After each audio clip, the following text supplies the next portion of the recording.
Pablo era de Tarso, un lugar que estaba cerca de Listra. Timoteo era de Listra. Timoteo era hijo de una madre judía y de un padre griego. Entonces, Timoteo había sido preparado en el conocimiento de las escrituras desde muy pequeño.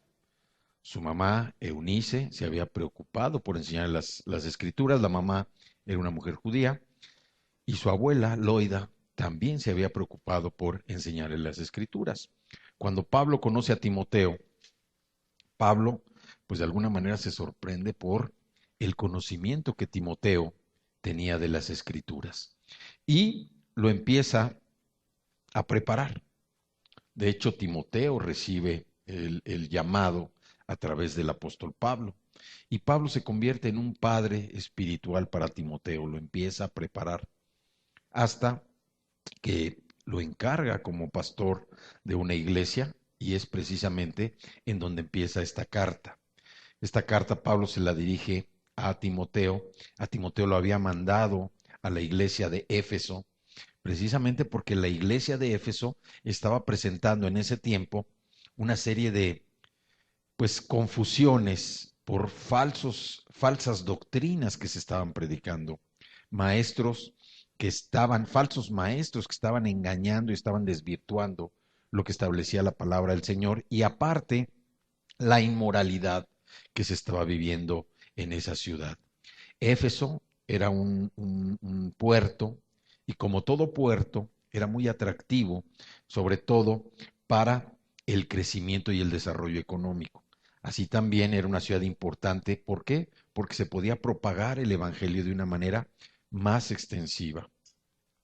Y todas las ciudades que constituyen un puerto son ciudades importantes. Y no me refiero solamente a un puerto de entrada a través del mar, sino un puerto de entrada a cualquier lugar. Éfeso era una ciudad que tenía tanta actividad y era multicultural que también era una ciudad pagana.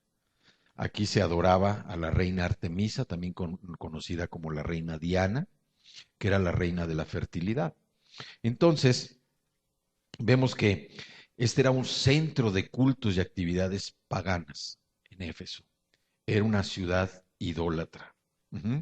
Y me refería que es un puerto, que todos los puertos son importantes, porque son puertos de entrada para algún lugar. No solamente los puertos de entrada que vienen del mar. Repito, Guadalajara es un puerto de entrada a toda la ruta del occidente. Ujú. Y también vemos que como lugar multicultural, pues es un lugar idólatra, ujú, por lo mismo. Entonces Pablo pone a Timoteo precisamente en la iglesia de Éfeso, que vaya a enseñar la sana doctrina, que vaya a enseñar lo que dice la verdad de la palabra, porque Timoteo ya estaba preparado. Pablo se había encargado de prepararlo, se había encargado de llevarlo por el camino de la fe, estaba tan convencido del amor que Timoteo tenía por el Señor, de su compromiso, ujú, que no tuvo empacho ni cuidado en dejarlo en la iglesia, para que él tratara de sembrar nuevamente la palabra del Señor, de sembrar la verdad en toda esa gente. Timoteo tenía muchas cosas que enseñar sobre la sana doctrina de la palabra, porque ya había sido capacitado, había sido preparado por Pablo. Y en este pasaje, o sea, en esta escritura, lo que vamos a ver es una una recomendación que Pablo va a hacerle a Timoteo precisamente para atender toda la necesidad que estaban viviendo en la iglesia. ¿Sí? Dice en Primera de Timoteo, capítulo 1, dice desde el versículo 1, dice, Pablo, apóstol de Cristo Jesús, por mandato de Dios nuestro Salvador, y de Cristo Jesús nuestra esperanza, a Timoteo, mi verdadero hijo en la fe, que Dios el Padre y Cristo Jesús nuestro Señor te concedan gracia, misericordia y paz. Aquí están tres atributos. Primero, que Pablo le está deseando a Timoteo, como su hijo en la fe, como su hijo espiritual. Dice que Dios, el Padre de Cristo Jesús nuestro Señor, te concedan gracia, misericordia y paz. Y luego el 3 dice, al partir para Macedonia, te encargué que permanecieras en Éfeso y les ordenaras a algunos supuestos maestros que dejen de enseñar doctrinas falsas y de prestar atención a leyendas y genealogías interminables. Esas cosas provocan controversias en vez de llevar adelante la obra de Dios que es por la fe. El 5, debes hacerlo así para que el amor brote de un corazón limpio, de una buena conciencia y de una fe sincera. Padre, yo te doy gracias, Señor, en esta tarde. Te damos gracias por tu palabra, que es viva y eficaz, Señor. Yo te pido que entre, Señor, que penetre en nuestros corazones para discernir, Señor, los pensamientos y las intenciones de nuestros corazones. Señor, te damos gracias. Gracias porque tu Espíritu Santo, que mora en nosotros y que llena este lugar, Señor, nos ayuda a discernir y entender, Padre, el fondo de este mensaje. Te damos gracias, Señor. Gracias, Padre. Te pedimos que tu Espíritu Santo sea el que hable, Señor, y te damos gracias porque queda claro para todos nosotros cuál es el objetivo de este mensaje. Te damos gracias en el nombre de Jesús. Amén. Bueno, vemos cómo Pablo está aconsejando a Timoteo sobre la problemática, la confusión que había en la iglesia. No solamente era una confusión derivada de falsas doctrinas que estaban enseñando maestros que no estaban preparados, maestros que se habían habilitado para enseñar la palabra, pero aparte, también vemos cómo Pablo le está dando instrucciones precisas, le está enfocando toda la tarea que le iba a dejar en una misión, ¿sí? La misión para Timoteo era muy clara. Tenía que volver a sembrar la palabra de fe en toda la iglesia de Éfeso, que se encontraba de alguna manera confundida por esas falsas enseñanzas. Y entonces en el versículo 4 vemos cómo Pablo lo está instruyendo, dice de prestar atención a leyendas y genealogías interminables. ¿Qué le está diciendo Pablo aquí a Timoteo? Dice, no pierdas el tiempo prestando atención a estas distracciones, no pierdas el tiempo. Y lo anima a conducir a la gente ¿a qué? A Jesucristo. Lo está animando a que conduzca a la gente a Jesucristo, que les enseñe la verdad de la palabra, que vuelva nuevamente a resembrar la semilla de la fe del Evangelio, para que ellos puedan nuevamente crecer en esa intimidad con el Señor. Y aquí nosotros lo que tenemos que aprender es que precisamente a través de la relación personal con el Señor es como nuestra fe se va incrementando, es como nuestra fe va creciendo y como nuestra forma de vida también va cambiando a través de lo que nosotros estamos aprendiendo de la palabra, de la enseñanza que nos está dejando la palabra. Pablo lo está motivando a que no dé tiempo ni dé paso a las discusiones inútiles. Muchas veces nosotros también podemos enfrascarnos en una discusión que en lugar de hacer crecer nuestra fe, de hacer crecer nuestra relación con el Señor, lo único que hace es como estancarla, detenerla. Nosotros no debemos dudar de lo que la palabra nos está diciendo. El otro día decíamos que no solo de pan vive el hombre, sino de toda palabra que sale de la boca del Señor. Y toda palabra que sale de la boca del Señor es la palabra que viene en la Biblia.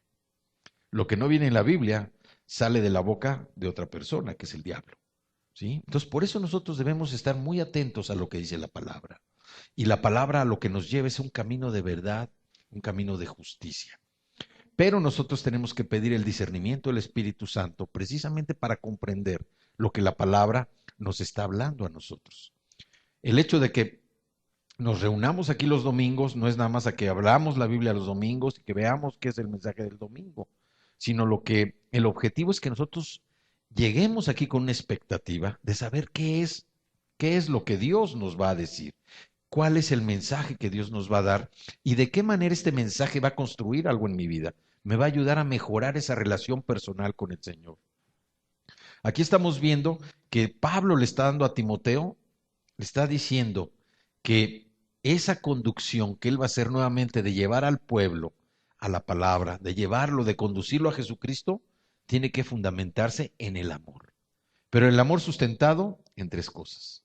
Primero dice, en un corazón limpio, en un corazón limpio, en una buena conciencia y en una fe sincera, en una fe no fingida. Nosotros entendemos que cuando recibimos a Cristo en nuestro corazón, la sangre de Cristo nos limpió de todos nuestros pecados. Y por fe nosotros lo estamos creyendo. Y tan lo estamos creyendo que nosotros es muy difícil que volvamos a cometer todas las faltas que cometíamos antes de venir al crecimiento, al conocimiento de Él.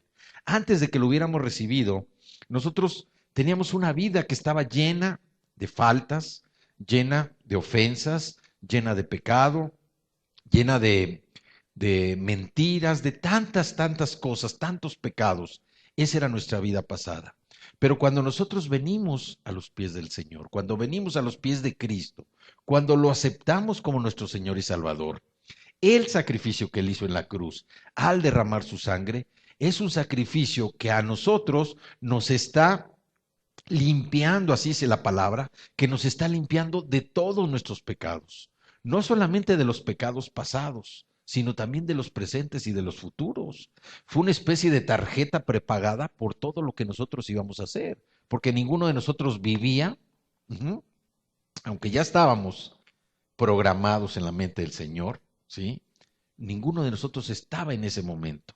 Entonces Cristo pagó por algo que nosotros íbamos a cometer tiempo después.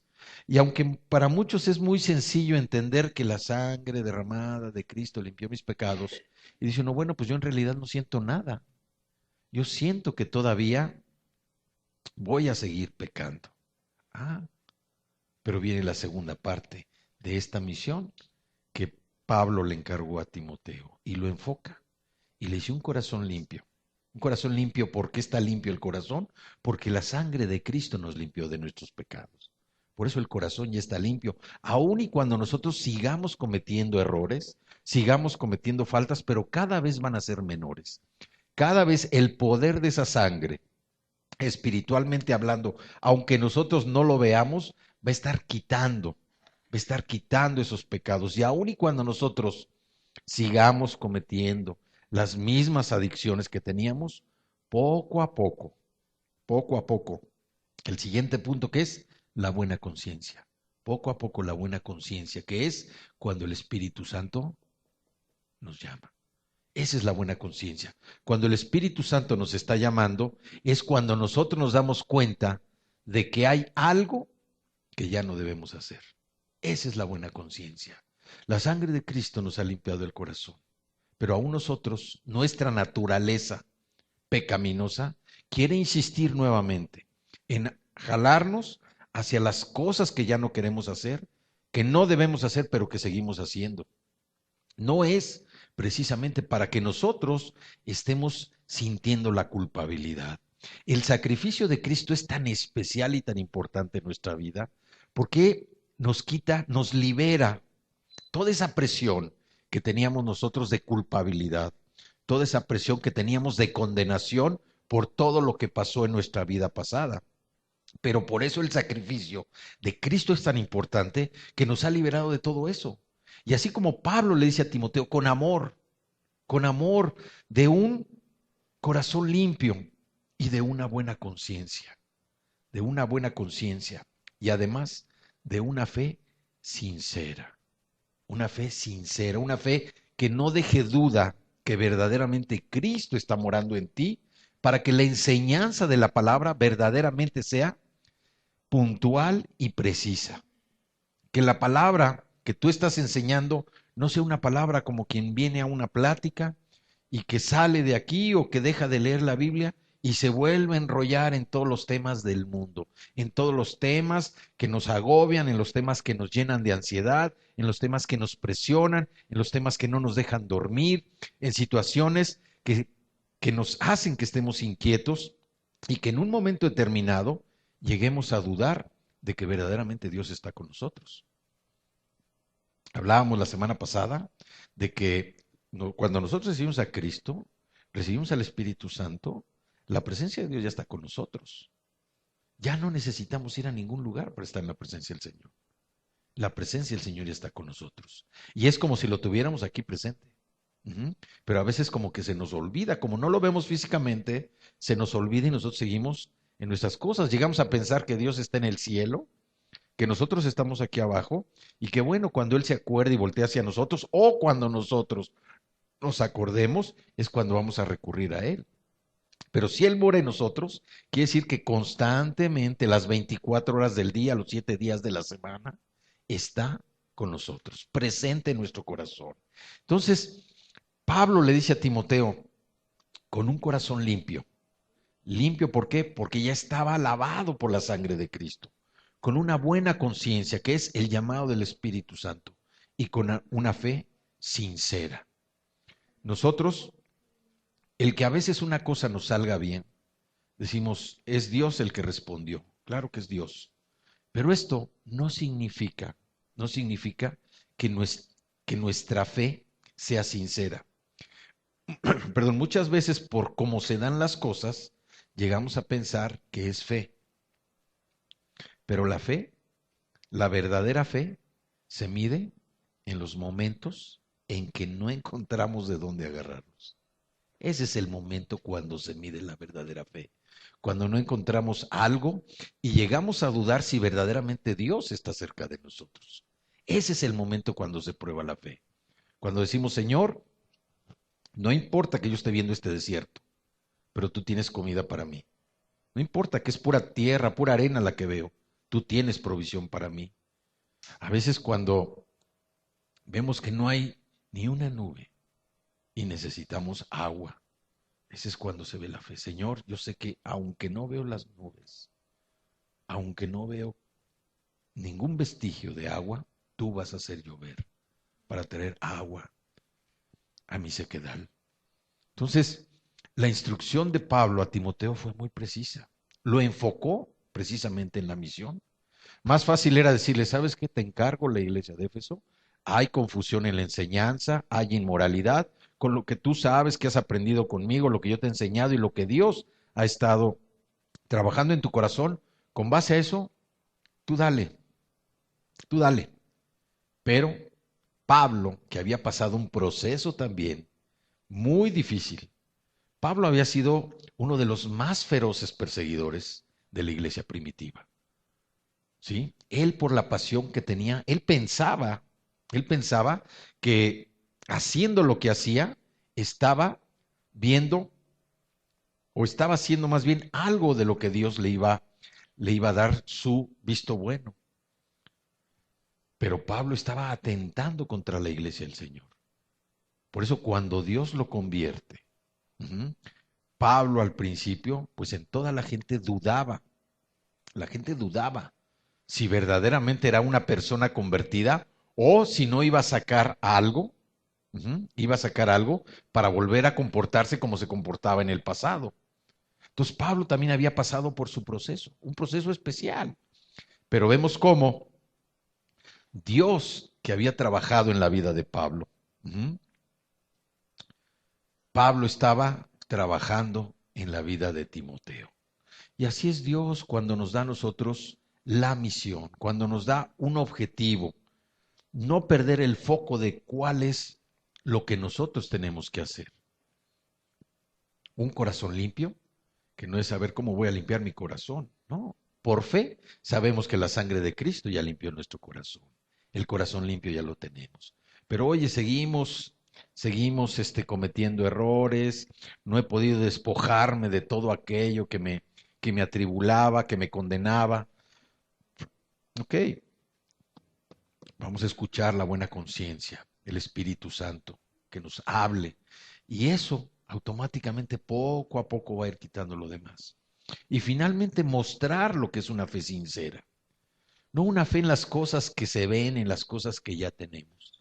La verdadera fe, la fe sincera se muestra por los cambios que Dios está haciendo en nuestro interior, los cambios que está haciendo en nuestro corazón, los cambios que nadie se da cuenta al principio y que nosotros sabemos que son formas distintas. Dice que la palabra tiene que renovar nuestra mente y la renovación de nuestra mente viene precisamente con el conocimiento, en el entendimiento de la palabra.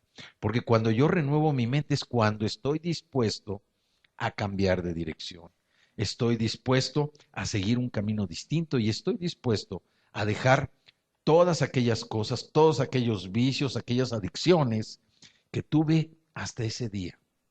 A veces el proceso es lento, pero Dios nunca se detiene. Dios nunca se detiene. Y por eso nosotros a veces, cuando estamos cargados con alguna situación, con alguna circunstancia, ahí está la palabra. Dice que no estemos inquietos por nada, que no estemos inquietos por nada. Y a través de la oración es de la forma como nosotros mejor podemos tener esa relación con el Señor. A través de la oración, de la súplica. Pero también dice algo muy importante ahí, dándole gracias. Dándole gracias por lo que nosotros tenemos, dándole gracias por lo que nosotros hemos alcanzado hasta el día de hoy. El simple hecho de estar de pie el día de hoy es un motivo más que suficiente para darle gracias al Señor por lo que ha hecho en nuestra vida, independientemente de lo que pasó hace rato, o lo que pasó ayer, o lo que hicimos ayer, o en lo que nos equivocamos.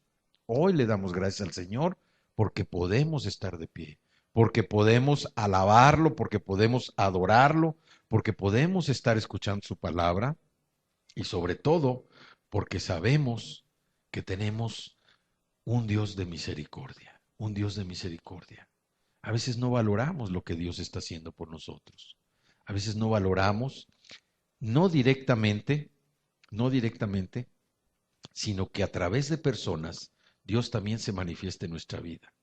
Los que son jóvenes, que viven todavía que son hijos de familia, bueno, a través de sus padres, Dios también les muestra su amor y su misericordia. ¿Sí? Los que somos padres, bueno, Dios nos muestra el amor y misericordia a través de nuestros hijos. No importa cuál sea su comportamiento. Dios nos ha enseñado, Dios no nos golpea a nosotros como padres cuando nosotros nos portamos mal. Dios no nos golpea ni nos regaña. Él nos da oportunidad y nosotros también tenemos que dar oportunidades. ¿Por qué? Porque esa es la forma de manifestar el amor de Dios. Y es la forma precisamente de que el carácter de Cristo se refleje a través de nuestras vidas. Otras personas, así como en Éfeso, tenían que ver en Timoteo un ejemplo claro de lo que era caminar en la verdad. Y Timoteo estaba preparado precisamente para esa labor. ¿Sí? Vamos a seguir. Vemos cómo dice, debes hacerlo así, el versículo 5, debes hacerlo así para que el amor brote de un corazón limpio, de una buena conciencia y de una fe sincera. En el 12, Pablo dice, doy gracias al que me fortalece, Cristo Jesús nuestro Señor, pues me consideró digno de confianza al ponerme a su servicio. Anteriormente, yo era un blasfemo, un perseguidor y un insolente. ¿Cuántos de nosotros habíamos tenido una vida donde éramos así? Como este tipo de persona. ¿Cuántos? ¿Sí? Y sin embargo, ¿qué dice? Dice, pero Dios tuvo misericordia de mí, porque yo era un incrédulo y actuaba con ignorancia. Yo era un incrédulo y actuaba con ignorancia, y a través de esa incredulidad y esa ignorancia ofendía a todos los que me rodeaban. Pero la misericordia de Dios se manifestó. Dice, pero la gracia de nuestro Señor se derramó sobre mí con abundancia, junto con la fe y el amor que hay en Cristo Jesús. Y así en cada uno de nosotros, la gracia, el amor de Dios, la misericordia, se ha derramado en cada uno de nosotros, de tal manera que nuestra vida pasada ha quedado atrás. Y en la medida en que vamos quitando de nuestros pensamientos, que vamos quitando de nuestro corazón todas aquellas cosas del pasado, significa que más vamos avanzando hacia ese conocimiento de la verdadera fe, a una fe no fingida, a una fe sincera, donde sabemos que nuestra dependencia única y exclusiva debe ser ¿de quién? Del Padre, del Señor. Nadie, ninguna persona puede sustituir a Dios. Ninguna riqueza puede sustituir a Dios. Ninguna circunstancia puede sustituir a Dios. Dios es insustituible. Dios debe ser nuestra única dependencia, debe ser nuestra prioridad. Él nos ha mostrado su amor. Y a veces nosotros dudamos de que verdaderamente Dios nos ame. Dudamos de que, oye, Dios verdaderamente me amará. Estoy pasando por esta situación. Dios permite que pasen las situaciones porque Él quiere que nosotros veamos cómo estamos. ¿Qué necesitamos corregir en nuestra vida? ¿Qué necesitamos hacer en nuestro corazón? El 15 dice, este mensaje es digno de crédito y merece ser aceptado por todos, que Cristo Jesús vino al mundo a salvar a los pecadores, de los cuales yo soy el primero. Pero precisamente por eso Dios fue misericordioso conmigo, a fin de que en mí, el peor de los pecadores, pudiera Cristo Jesús mostrar su infinita bondad. Así vengo a ser ejemplo para los que creyendo en Él recibirán la vida eterna. El milagro que Cristo ha hecho en nosotros, en cada uno de nosotros, debe servir para que otros conozcan a Cristo a través de nosotros. Nosotros no estamos presentando a la congregación, no estamos presentando a todos los que estamos aquí. Nosotros, nuestra responsabilidad es presentar a Cristo. ¿Por qué? Porque así como Pablo experimentó esa gracia inmerecida en su conversión, porque él intentaba destruir la iglesia del Señor, pero Dios le mostró su misericordia y le permitió gozar de esa gracia inmerecida. Dios no nos da lo que merecemos. Dios no nos da lo que merecemos. Dios nos da lo que no nos merecemos. Sí, nos da su amor, su misericordia y su gracia, que es un regalo que no merecemos y que sin embargo es algo que nos ayuda, nos fortalece, nos anima y nos impulsa a seguir adelante en esa relación personal con Él. Vemos también que no por nuestra bondad, no por nuestras buenas obras fuimos aceptados por el Señor. Vamos al libro de Efesios, ahí atrásito. El libro de Efesios, en el capítulo 2, los versículos 8 y 9. Dice, porque por gracia ustedes han sido salvados mediante la fe. Esto no procede de ustedes, sino que es el regalo de Dios, no por obras, para que nadie se jacte. Y aquí vemos cómo por su gran amor y su provisión, Dios precisamente nos ha perdonado. ¿Sí? Porque por gracia nosotros hemos sido salvados mediante la fe. Y esto no procede de nosotros, sino que es el regalo de Dios y no por obras para que nadie se jacte. Allá adelante en Tito 3, 5 y 6 dice, Él nos salvó. ¿Quién? Jesucristo. No por nuestras propias obras de justicia, sino por su misericordia. Tito, capítulo 3, está allá adelante. Está adelante de Timoteo. Título, Tito, estoy hablando ya en latín, título, no, Tito, capítulo 3, versículos 5 y 6. Dice, Él nos salvó, no por nuestras propias obras de justicia, sino por su misericordia. Nos salvó mediante el lavamiento de la regeneración y de la renovación por el Espíritu Santo, el cual fue derramado abundantemente sobre nosotros por medio de Jesucristo nuestro Salvador. Entonces, si nosotros hemos recibido el Espíritu Santo, no recibimos un pedacito del Espíritu Santo, uh-huh. Recibimos al Espíritu Santo. Uh-huh. Por eso hablamos de la buena conciencia. Uh-huh. Los animales no tienen conciencia, el ser humano tiene conciencia. Y la conciencia está precisamente relacionada con esa conexión a través del Espíritu Santo.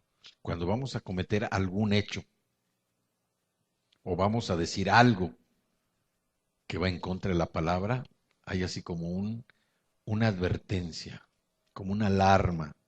Cuidado. Pero a veces somos tan impulsivos o tan impacientes que dejamos ir todo lo que tenemos. Uh-huh. Entonces, esa alarma, esa advertencia lo que nos dice, espérate tantito, escucha, sé lento para hablar, ¿sí? Dice la palabra.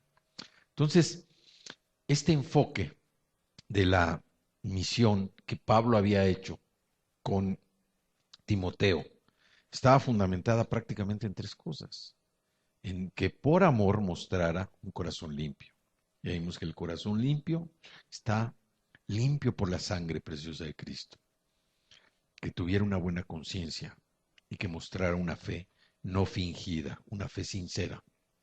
Pero vemos también que dice aquí, como dice en Tito, dice, mediante el lavamiento de la regeneración y de la renovación por el Espíritu Santo, el cual fue derramado abundantemente sobre nosotros por medio de Jesucristo nuestro Salvador.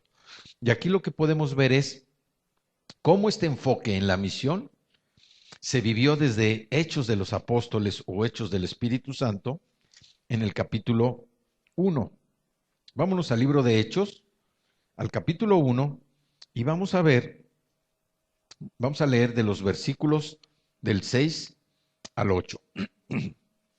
Dice, entonces los que estaban reunidos con él le preguntaron, Señor, ¿es ahora cuando vas a restablecer el reino a Israel? No les toca a ustedes conocer la hora ni el momento determinado por la autoridad misma del Padre, les contestó Jesús. Pero cuando venga el Espíritu Santo sobre ustedes, y aquí está la misión, recibirán poder y serán mis testigos, tanto en Jerusalén como en toda Judea y Samaria y hasta los confines de la tierra. Aquí vemos cómo la promesa de Jesús de que en pocos días los discípulos serían bautizados con el Espíritu Santo, de alguna manera los motivó en su corazón y en su mente. Y cuando estaban ellos juntos le preguntaron, Señor, ¿es ahora cuando vas a restablecer el reino de Israel? Aquí los discípulos lo que estaban buscando era el restablecimiento. ¿De qué? Del reino político. Del reino político. Ellos no estaban pensando, el punto de vista de ellos era diferente al punto de vista de Jesús. Ellos estaban pensando en lo que se veía, en que el reino político, que Jesucristo llegara a establecer el reino político en Israel para acabar con la maldad, con todos los malos. Eso era lo que ellos estaban pensando. Pero Jesucristo tenía otro punto de vista, ¿sí? Y les dice, no les toca a ustedes conocer la hora ni el momento determinados por la autoridad misma del Padre, en el versículo 7. Y aquí vemos cómo los tiempos, ¿sí?, indican un orden cronológico también. Pero decíamos en una de las pláticas, el tiempo de nosotros es un tiempo cronológico. El tiempo del Señor es un tiempo diferente, que se conoce como Kairos. Y estos tiempos a veces nosotros los queremos empatar. Yo necesito que Dios me supla esto o que me responda esto en un día, en una hora, right now, ahorita, ¿verdad? Pero nosotros debemos entender los tiempos también del Señor. Y aquí Jesús dice, no les toca a ustedes conocer la hora ni el momento determinados por la autoridad. ¿Sí? ¿Por qué? Porque el significado, el entendimiento del futuro está más allá del entendimiento de todos nosotros, más allá de nuestro propio conocimiento. ¿Sí? Solo el Padre tiene la autoridad y Él solamente conoce qué es lo que sigue en la historia. Y en lugar de ellos estaban preocupados precisamente por las cosas materiales, por el restablecimiento del poder político en Israel. Y Jesús les habla de enfocarse en la misión que Él tenía para ellos en el versículo 8. Recibirán poder cuando el Espíritu Santo venga sobre ustedes. Y este poder, el poder prometido, es precisamente esa autoridad.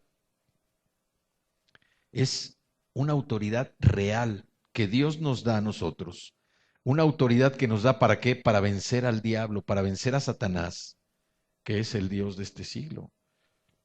Vamos a 2 Corintios, allá adelante, después de Romanos. ¿Sí? 2 Corintios está después de 1 Corintios. Vamos al capítulo 4 y vamos al versículo 4. 4:4. 2 Corintios 4:4 dice, el Dios de este mundo ha cegado la mente de estos incrédulos para que no vean la luz del glorioso evangelio de Cristo, el cual es la imagen de Dios. ¿Sí?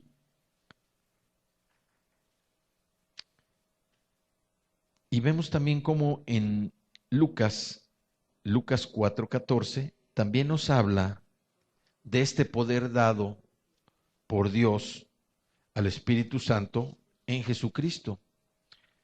Dice Jesús, Lucas 4:14, dice, Jesús regresó a Galilea en el poder del Espíritu y se extendió su fama por toda aquella región. Y dice que predicaba y que todo mundo quedaba admirado con sus enseñanzas. Aquí es cuando empieza el ministerio de Jesús, cuando Él regresa precisamente del desierto en donde fue tentado por Satanás. Jesús regresó a Galilea en el poder del Espíritu y se extendió su fama por toda aquella región. Y en Hechos capítulo 10, Hechos 10:38, ahí también vemos a Pedro, Hechos 10:38, vemos a Pedro en casa de Cornelio, cuando les está diciendo, me refiero a Jesús 10:38, Hechos 10:38, me refiero a Jesús de Nazaret, cómo lo ungió Dios con el Espíritu Santo y con poder, y cómo anduvo haciendo el bien y sanando a todos los que estaban oprimidos por el diablo, porque Dios estaba con él. ¿Sí? Aquí vemos cómo cuando nosotros recibimos a Cristo, también recibimos al Espíritu Santo. Nosotros ya fuimos apoderados, precisamente para ejercer ese poder que Dios nos dio del Espíritu Santo, igual para sanar a los enfermos, igual para ayudar a los oprimidos, pero también por lo mismo, a una persona que se le otorga un poder, también se le tiene que informar qué contiene ese poder, para que pueda ejecutar las facultades, ¿no?, que tiene ese poder. ¿Por qué? Porque si le dan facultades para algo que no está establecido, pues ese poder va a resultar infructuoso. ¿Sí? Entonces, Dios a nosotros ya nos ha empoderado con el poder del Espíritu Santo, porque ya lo recibimos. Nosotros, para conocer qué es lo que tiene ese poder, necesitamos estudiar la palabra, para saber qué poder tenemos, qué derechos tenemos para ejercer ese poder y cumplir precisamente con las funciones que Dios, con la misión que Jesucristo les mandó a hacer en aquella época y que hoy nos manda a hacer a nosotros. En Hechos 4:33, ahí atrásito también, vemos el poder de esa misión, 4:33. Dice, los apóstoles a su vez, con gran poder, seguían dando testimonio de la resurrección del Señor Jesús. La gracia de Dios se derramaba abundantemente sobre todos ellos. Quiere decir que los apóstoles, Hechos 4:33, quiere decir, ¿mande? Hechos 4:33, ¿sí? Vemos cómo los apóstoles estaban predicando ya precisamente con el poder que les había dado el Espíritu Santo.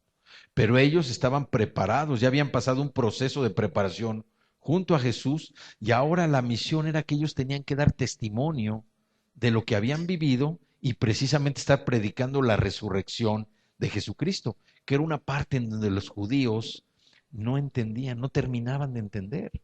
También aquí en el libro de los Hechos llega un momento donde a través de la misma predicación y por el poder del Espíritu Santo, Pablo convence, el Espíritu Santo toca el corazón de los oyentes y se dan cuenta que ellos verdaderamente fueron injustos en haber crucificado a Jesús. Pero es el poder del convencimiento que da el Espíritu Santo. Ellos tenían ya ese poder para predicar. Y vemos cómo ese poder que Jesús les prometió es la presencia del Espíritu Santo en cada uno de ellos. Más que una simple posición política, Jesús da el Espíritu Santo y la autoridad precisamente que Dios le ha dado sobre qué, sobre el reino espiritual. ¿Sí? Nosotros hablamos de que es muy sencillo entender las cosas que vemos, las cosas que son tangibles. Es más fácil para todo mundo entenderlo. Y por eso necesitamos ese poder del Espíritu Santo. Más que una posición es para que el discernimiento nos ayude a comprender lo que es el reino espiritual. A veces parece como complicado para algunos o muy sencillo para otros, pero es algo verdaderamente delicado entender el reino espiritual. Y esa fue la misión que Jesús les dijo. No se muevan de aquí. Aquí se van a esperar hasta que venga el Espíritu Santo. ¿Por qué? Porque no sé qué van a hacer. Y con el poder del Espíritu Santo van a poder realizar esa misión que yo les estoy enviando.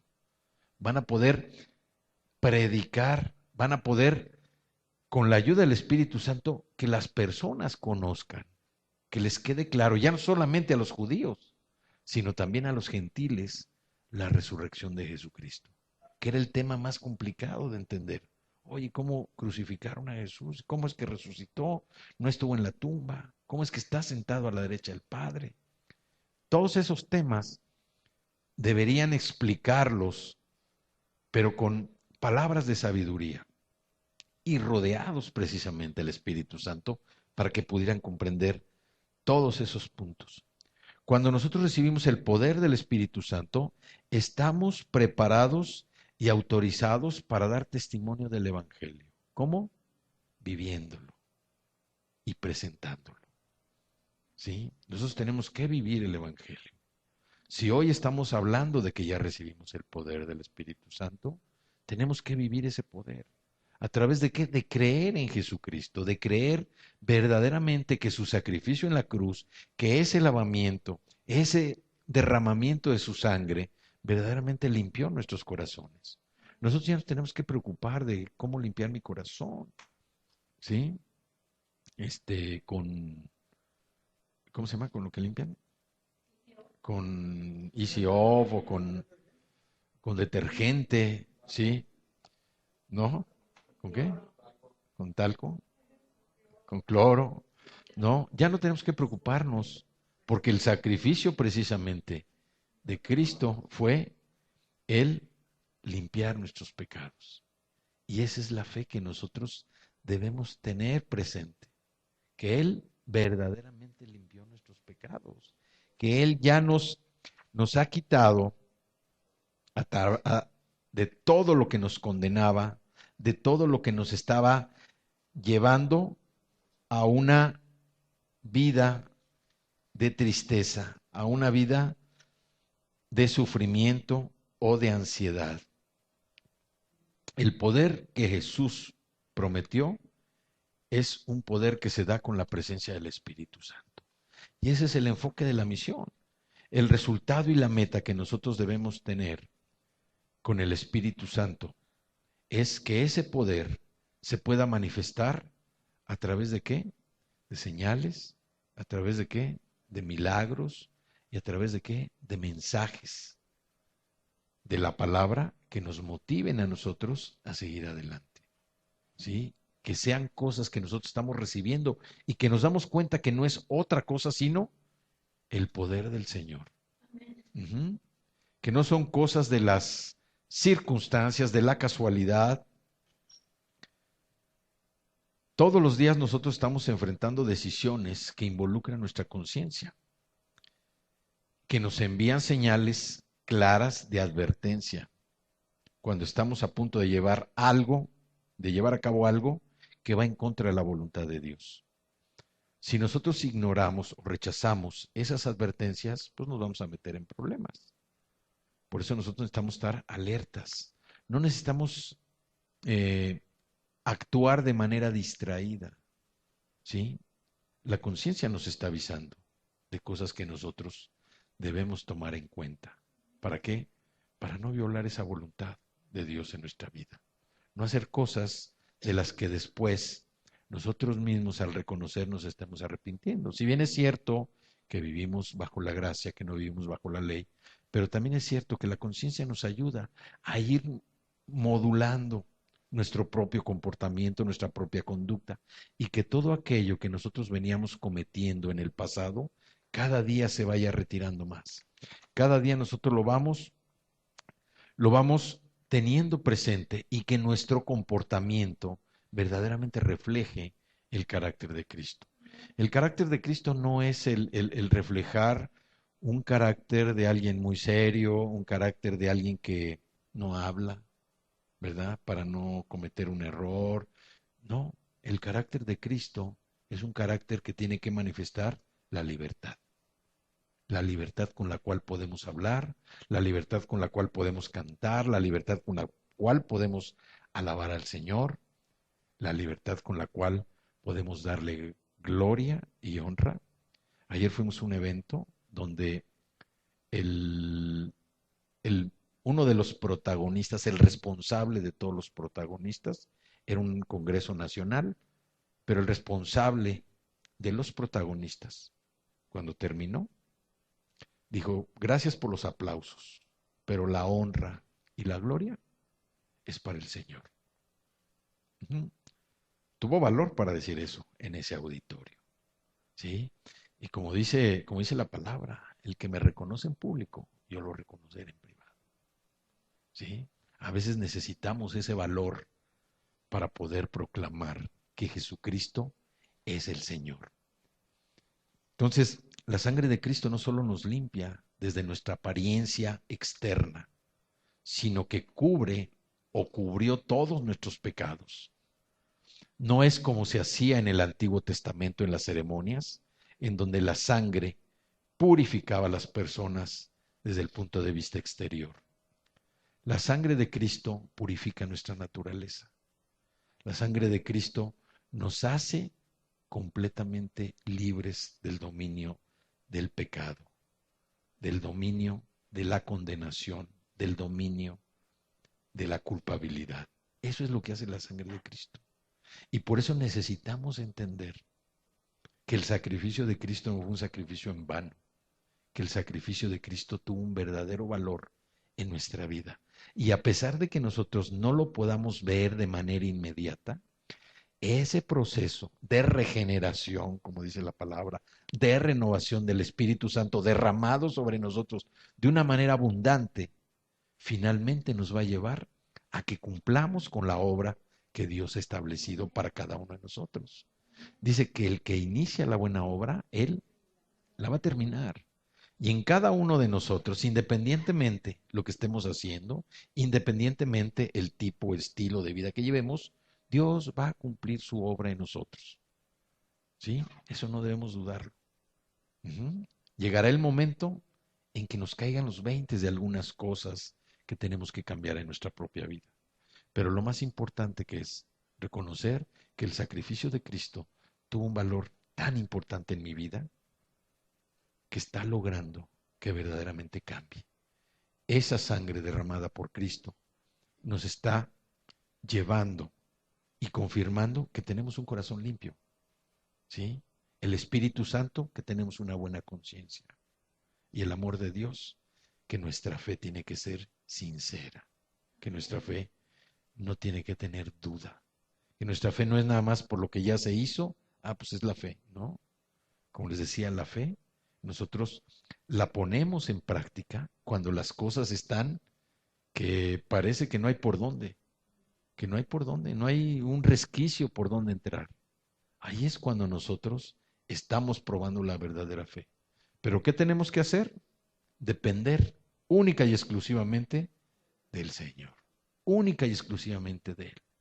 Poner nuestra mente, nuestro corazón en una dependencia de Él, a través de nuestra oración, a través de nuestras peticiones con súplica, a través de tener esa relación personal donde sabemos que Él nos está escuchando, porque lo tenemos aquí, ¿sí? Lo tenemos aquí. Él conoce nuestros pensamientos, ¿sí? Y a veces como si Él estuviera allá muy lejos y nosotros por acá, pero Él está con nosotros, ¿sí? Dice ahí en Hebreos, Hebreos 9:14, ¿sí? Vamos a limpiar las conciencias. Dice Hebreos 9:14, si esto es así, cuanto más la sangre de Cristo, quien por medio del Espíritu Santo se ofreció sin mancha a Dios, purificará nuestra conciencia de las obras que conducen a la muerte, a fin de que sirvamos al Dios viviente. ¿Sí? Nosotros aquí nos damos cuenta cómo al aceptar a Cristo como Señor y Salvador, ya no tenemos que vivir con la culpabilidad no resuelta. Jesús limpia por completo nuestras conciencias con su sangre y nos capacita para servirlo con gozo, con alegría y sin el mínimo rastro de vergüenza. ¿Sí? Vamos a orar, vamos a ponernos de pie.